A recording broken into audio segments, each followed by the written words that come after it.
Bismillahirrahmanirrahim. Assalamualaikum warahmatullahi wabarakatuh. Bagaimana kabarnya sahabat magnet rezeki semua? Semoga selalu dalam keberkahan dan kemuliaan dari Allah Subhanahu wa taala. Bagaimana materi-materi magnet rezekinya? Mudah-mudahan bisa membuka cakrawala berpikir Anda semua, kita semua, dan setelah itu insyaallah rezeki Anda berlimpah ruah, ya. Oke, pada kesempatan kali ini saya ingin menambahkan dosis dari ilmu tentang paradox of candy, jendela buram, dan yang terakhir adalah tips jeruk nipis, ya. Nah, ini berbicara tentang cicak dan jerapah, ya. Bapak Ibu, saya suka sekali dengan dua makhluk Allah ini, ya. Dan dua makhluk Allah ini bisa menjadi pelajaran yang berharga untuk kita semua. Yang pertama adalah cicak. Cicak ini Allah berikan menjadi makhluk yang kita lihat setiap hari, gitu ya. Jadi dia ada di dinding kita, ada di langit-langit kita, gitu ya. Kemudian ada di rumah kita, ya. Mudah sekali kita lihat makhluk yang satu ini. Uniknya adalah cicak ini makanannya terbang, Bapak Ibu, ya. Makanannya itu nyamuk, sementara dia nggak bisa terbang. Ini kita semua sudah tahu, ya. Tapi coba kita pikirkan betapa Allah Subhanahu wa taala memberikan rezeki yang unik bagi cicak, gitu ya. Cicak nggak bisa terbang. Kalaulah kita jadi cicak, apa yang kita katakan kepada Allah? Ya Allah, ini nggak adil sekali, gitu ya. Kenapa kok rezeki saya malah terbang, sementara saya nggak dikasih bekal yang cukup untuk mengejar makanan saya. Tapi cicak tidak melakukan itu. Dia hanya diam-diam merayap, gitu ya. Kalau kemudian datang seekor nyamuk, ya, datanglah seekor nyamuk, dan lagu ini bagus sekali, ya. Cicak-cicak di dinding diam-diam merayap, datang seekor nyamuk. Bahwa yang menciptakan rezeki itu bukan kita. Yang menciptakan rezeki itu adalah Allah. Datang seekor nyamuk, ya.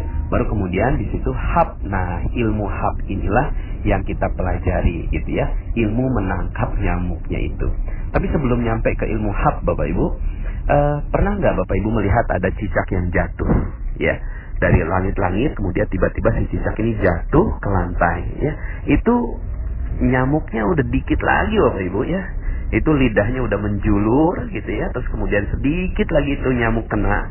Tapi kemudian akhirnya si cicak tidak berhasil menangkap nyamuk dan akhirnya dia terjatuh, Bapak Ibu. Nah, coba kalau seandainya yang jadi cicak sekali lagi adalah kita, apa yang kita lakukan kepada Allah Subhanahu wa taala?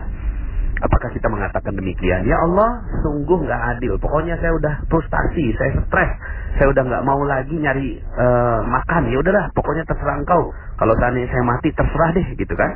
Apakah itu yang kita lakukan? Ya. Dan sayangnya, sebagian di antara kita sering melakukan itu, Bapak Ibu. Ya. Rezeki kita memang Allah sudah desain sedemikian agar Allah tahu siapa yang benar-benar berusaha, siapa yang benar-benar bekerja, dan Allah Subhanahu wa taala ingin lihat kesungguhan kita. Tapi kemudian ketika kita jatuh, maka sebenarnya Allah Subhanahu wa taala ingin memberikan gambaran pada diri kita bahwa sebenarnya bukan kitalah yang mampu untuk menarik rezeki itu, tidak sama sekali. Tapi Allah Subhanahu wa taala yang berikan rezeki untuk kita. Kalau Allah mau, maka mudah saja nyamuk itu datang pada si cicak, gitu ya. Nah, Bapak Ibu yang dirahmati Allah Subhanahu wa taala, akhirnya cicak ini tetap saja dia naik kembali, diam lagi, ya, bersungguh-sungguh lagi, bersabar lagi untuk kemudian datang nyamuk yang berikutnya. Nah, Bapak Ibu, semoga kita bisa mengambil hikmah dari kisah nyamuk ini. Nah, kisah yang kedua, atau kisah nyamuk dan cicak, ya. Kisah yang kedua adalah tentang jerapah. Saya terkaget-kaget ketika menemukan fakta ini, Bapak Ibu, bahwa ternyata jerapah itu sejak waktu bayi, ketika lahir bayi, ya, kakinya kan panjang sekali, Bapak Ibu, ya. Lalu kemudian si bayi ini langsung berusaha untuk berdiri. Tapi Bapak Ibu, oleh ibunya sendiri, ini si jerapah ditendang, Bapak Ibu, sampai jatuh. Bayi jerapah ini ditendang oleh ibunya sampai jatuh. Lalu kemudian Si bayi jerapah ini naik lagi, berdiri lagi, mencoba untuk berbangun lagi, ditendang lagi sama ibunya. Dia berdiri lagi, ditendang lagi sama ibunya. Berdiri lagi, ditendang lagi sama ibunya. Berdiri lagi, ditendang lagi sama ibunya. Sampai kemudian akhirnya sang bayi jerapah itu kakinya kuat. Lalu kemudian dia tidak akan pernah melipat lagi kakinya sampai meninggal dunia. Bapak Ibu, kesannya tega ya gitu ya. Kesannya tega banget gitu loh.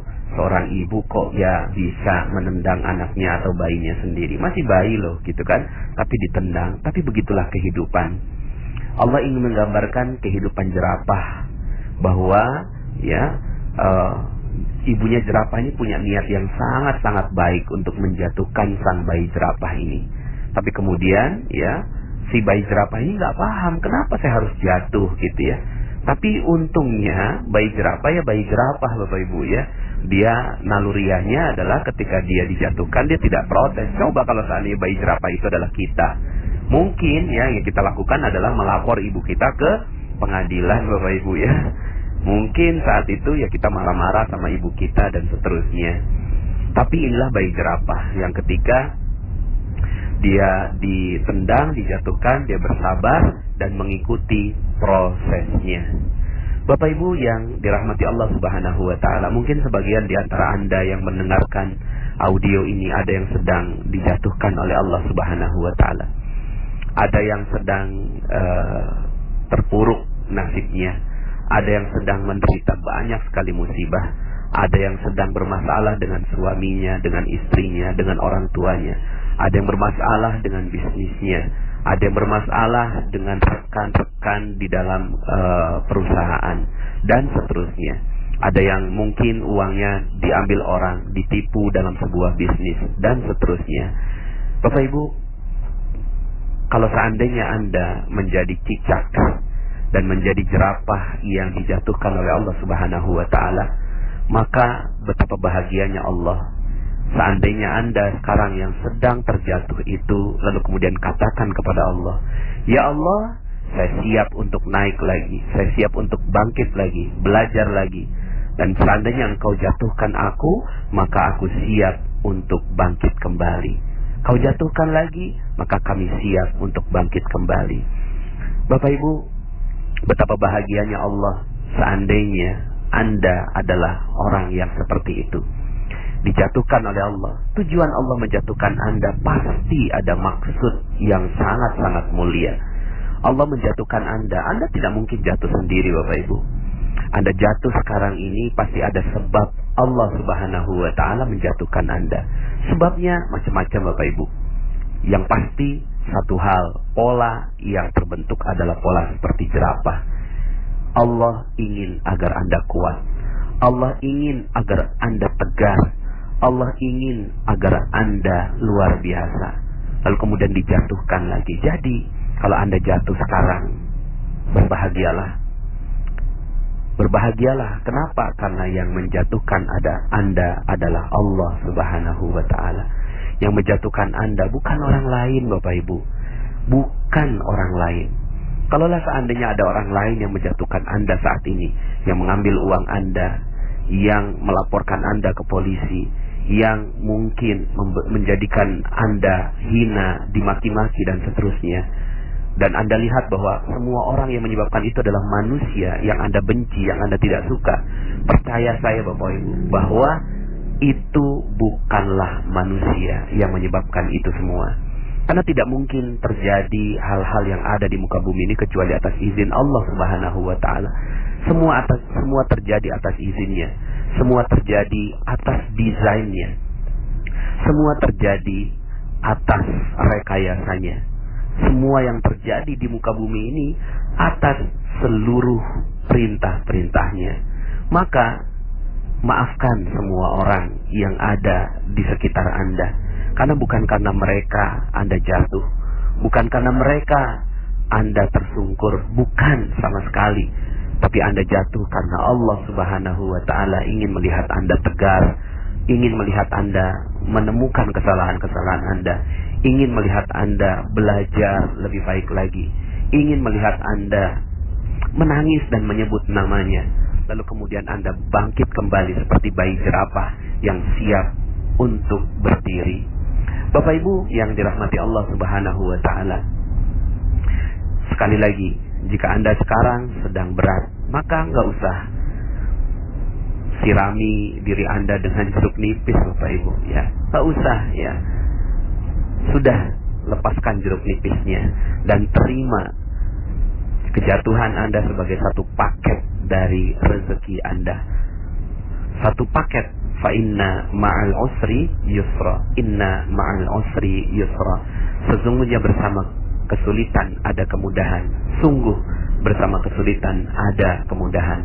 Di balik kesulitan yang sedang menimpa Anda sekarang ini, ada sebuah janji Allah Subhanahu wa Ta'ala yang menginginkan Anda menjadi manusia yang luar biasa.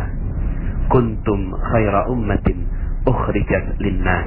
Kalian adalah sebaik-baik manusia yang dikeluarkan oleh Allah Subhanahu wa Ta'ala untuk manusia yang lain. Maka tunjukkan bahwa Anda adalah manusia yang mulia. Tunjukkan bahwa Anda adalah manusia yang terbaik. Manusia terbaik bukan berarti orang yang gak pernah gagal, Bapak Ibu. Tidak. Manusia yang terbaik bukan berarti orang yang tidak pernah salah. Manusia yang terbaik bukan berarti orang yang tidak pernah berdosa. Tapi manusia yang terbaik adalah ketika mereka melakukan dosa, kesalahan, kelalaian, kehilafan, lalu kemudian mereka bangkit dan berdiri, sekedar meminta ampun kepada Allah Subhanahu wa Ta'ala dan siap untuk menerima kehidupan, babak kehidupan baru yang jauh lebih baik.